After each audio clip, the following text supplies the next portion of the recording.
અત્યારે પોલીસે તો દરેક જગ્યાએ ચેકિંગ ને એ બધું રાખવું જોઈએ.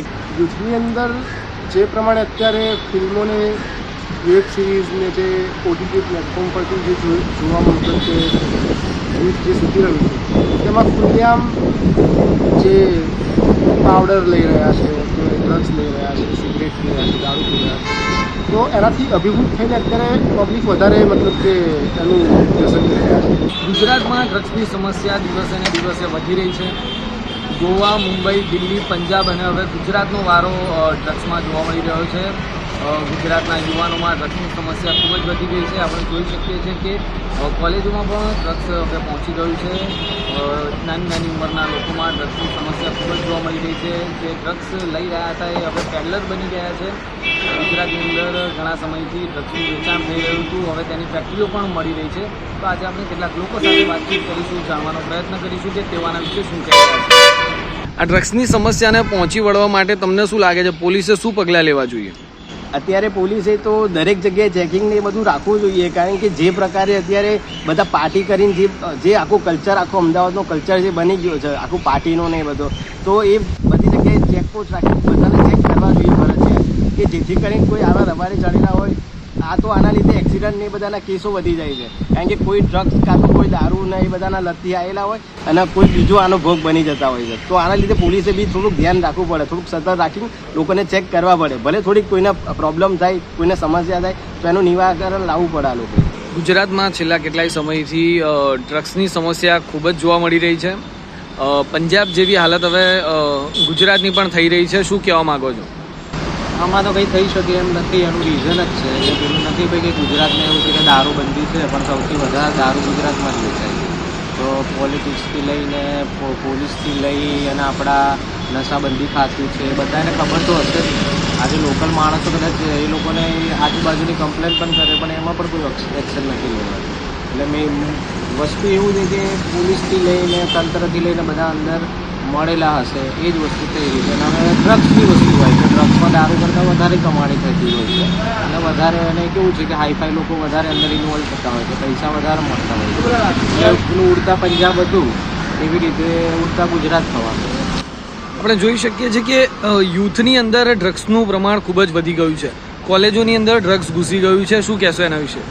વસ્તુ એ જ છે ને કે કોલેજમાં ડ્રગ્સ આવતું હોય, આજુબાજુ વેચાતું હોય, તો કોલેજમાં કેમેરાથી લઈને બધું હોય, સિક્યુરિટી બી હોય, તો ખબર તો પડવી જોઈએ ને કે ભાઈ અહીંયાથી બહારની પબ્લિક આવે છે, છોકરાઓ આવે છે, તો આ બધી વસ્તુઓ આવે છે ત્યાં.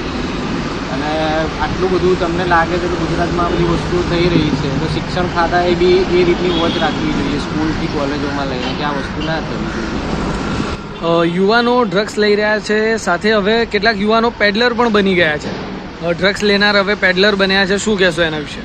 એમાં વસ્તુ એવી છે કે ગુજરાતમાં આટલી બધી મંદી બી ચાલી રહી છે. એટલે પહેલાં આજુબાજુના વિસ્તારોમાં અને સ્લમ્સ વિસ્તારોમાં એવું છે કે ભાઈ નોકરીમાં પણ જોઈએ એવી એ લોકોને સેલરી મળતી નથી અને ઓછા ટાઈમમાં વધારે પૈસા કમાવા માટેનો આ જરીયો છે. પહેલાં દારૂ હતો, દારૂ કરતાં હવે ડબલ આમાં મળે છે. એટલે કે પછી લોકો છોકરાઓ આના તરફ વળી રહ્યા છે. અને અમુક લોકો કેવું છે કે સ્ટ્રેસના હિસાબે અને આજુબાજુ નોકરીના સ્ટ્રેસના હિસાબે બી કે આ બધી એવી સંગતના હિસાબે બી આ બધા ધંધામાં અંદર ઇન્વોલ્વ થતા હોય છે. અમુક લોકોને ફસાવવામાં આવે છે, અમુક લોકો જાણી જોઈને અંદર ઇન્વોલ્વ. શું લાગે છે, પોલીસે આને લઈને કેવી કાર્યવાહી કરવી જોઈએ જે આવનાર સમયમાં લોકોને ઉપયોગી બને? ગુજરાતમાં આટલા વર્ષોથી રહીએ છીએ એટલે એવું તો છે કે આમાં કદાચ ઓછું કદાચ કરી શકે કે થઈ શકે. બાકી એવું લાગતું નથી કે સંપૂર્ણપણે આ વસ્તુ અને એ લોકો નાબૂદ કરી શકે. કેમ કે જો એવું થયું હોત તો પછી ગુજરાતમાં આટલા બધા દારૂના અડ્ડા જ ના ચાલતા હોત. અને કેસો બી કદાચ એવું છે કે જે દારૂ પીવે એને 10 વર્ષની જેલ હતી, પણ એવું આજ સુધી સાંભળ્યું નથી કોઈને જ થઈ ગયું. કદાચ આ ખોટા કેસ બનાવવા માટે અમુક લોકો હોય જે ક્રિમિનલ, એ લોકોને એ લોકો અંદર કરી દેતા હોય બતાવવા માટે. બાકી એમાં કોઈ એક્શન લેવાતી નથી. આપણે જોઈએ છે કે ગુજરાતની અંદર વ્યસન મુક્તિ કેન્દ્રોની પણ ખૂબ જ સમસ્યા છે. એના વિશે શું કહેશો? વ્યસન મુક્તિમાં તો કેવું છે કે માણસ એકવાર અંદર ઘૂસી ગયા પછી વ્યસન મુક્તિ કેન્દ્ર બનાવ્યું, પણ એની આજુબાજુની એટમોસ્ફિયર એવું હોય, પછી એની આજુબાજુ ફેમિલીથી લઈને બધાનો સપોર્ટ એવો હોય તો આજે એ કદાચ કંઈક બહાર નીકળી શકે. બાકી વ્યસન મુક્તિમાં તો તમે રાખીને માણસ બી વ્યસન મુક્તિ કેન્દ્રો ખોલો છો તો માણસ વ્યસન મુક્તિ કેન્દ્રોમાં જવું બી જોઈએ. હા, અમુક લોકો ઇનડાયરેક્ટલી છોકરાઓ જતા રહ્યા હોય ભૂલના કારણે, એ લોકો કદાચ બહાર આવી શકે. બાકી લોકો જે લોકો જાણી જોઈને એડિક્ટેડ થઈ ગયા તો એ લોકોને તો બહાર લાવવા મુશ્કેલ જ છે ને. એના માટે ફેમિલીથી લઈને આજુબાજુનો એટમોસ્ફિયરથી લઈને બધી વસ્તુઓ માયને રાખે છે. એ વસ્તુઓ તમે એના માટે તમારે એ જ કરવું જોઈએ કે નશાબંધી મુક્તિ કેન્દ્રો ઓછા ભલે થાય પણ આ બધી વસ્તુ સ્ટ્રીક રહે, એ બધું કરો તો નશામુક્તિ કેન્દ્રોની જરૂર જ ના પડે. યુનિવર્સિટીઓની અંદર ડ્રગ્સ ઘૂસી ગયું છે. નાની ઉંમરના લોકો હવે ડ્રગ્સ લેતા થઈ ગયા છે. શું કહેવા માંગો છો? છેલ્લા ઘણા ટાઈમથી આપણે જેમ ન્યૂઝમાં જોઈ રહ્યા છીએ તે પ્રમાણે ગુજરાત યુનિવર્સિટીમાં પણ વચ્ચે ગાંજાનો છોડ પકડાયો હતો અને અમે ઘણા બધા સ્કૂલમાં પણ પ્રોગ્રામ કરે છે વિદ્યાર્થીઓ સાથે. તો વિદ્યાર્થીઓ સાથે અમે જ્યારે પ્રોગ્રામને કરીએ ત્યારે સ્કૂલના આચાર્ય અને શિક્ષકોની પણ ફરિયાદ રહેતી હોય છે કે અત્યારે બાળકોમાં આનું પ્રમાણ ખૂબ વધારે જોવા મળી રહ્યું છે, કેમ કે એમના દફતરમાંથી સિગારેટ, ઈ સિગાર, વેપ એ બધા પ્રકારના જે મતલબ કે જેનાથી આપણે વ્યસન કરી શકીએ છીએ એવા બધા સંસાધનો જોવા મળી રહ્યા છે એમના જોડે. અને હું ઘણીવાર કોઈ મતલબ કે દુકાન કેવું હોય, પાન પાર્લર કેવું, ત્યાં પણ ઘણીવાર પૂછતો હોઉં છું બધાને. તો ત્યાં કોઈને વાત કરીએ આપણે કે આ જે કોકોને બધું છે તો આનું વેચાણ કોણ મતલબ કે કયા પ્રકારના લોકો અત્યારે લઈ રહ્યા છે. તો ત્યારે વાત કરીએ તો એમાં પણ એક જોવા મળી રહ્યું છે કે જે અત્યારના જે યંગસ્ટર્સ છે કે સ્કૂલના બાળકો છે એ લોકોમાં આનું પ્રમાણ વધારે જોવા મળી રહ્યું છે. એટલે સિગરેટ એ એમનું મેઇન મતલબ કે વ્યસન કરવાનું મેઇન જે કહેવાય એ સાધન છે. યુથની અંદર જે ડ્રગ્સનું પ્રમાણ વધ્યું છે, શું લાગે છે એની પાછળનું કારણ શું છે? યુથની અંદર જે પ્રમાણે અત્યારે ફિલ્મોને, વેબ સિરીઝને જે ઓટીટી પ્લેટફોર્મ પરથી જે જોવામાં મતલબ કે યુથ જે શીખી રહ્યું છે તેમાં ખુલ્લેઆમ જે પાવડર લઈ રહ્યા છે, કે ડ્રગ્સ લઈ રહ્યા છે, સિગરેટ પી રહ્યા છે, દારૂ પી રહ્યા છે, તો એનાથી અભિભૂત થઈને અત્યારે પબ્લિક વધારે મતલબ કે એનું વ્યસન કરી રહ્યા છે.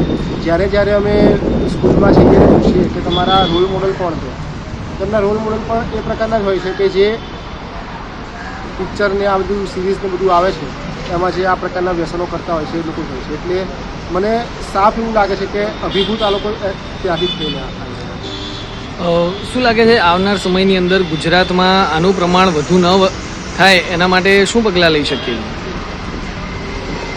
અત્યારે તો કંઈ કહી શકાય એમ નથી, કેમ કે ઘણા ટાઈમથી આપણે જોઈ રહ્યા છીએ કે ગુજરાતની અંદર દરેક જિલ્લાઓમાં એક વ્યસન મુક્તિ કેન્દ્ર હોવું જોઈએ, પણ સરકારના કાગળ ઉપર જ વ્યસન મુક્તિ કેન્દ્રો છે.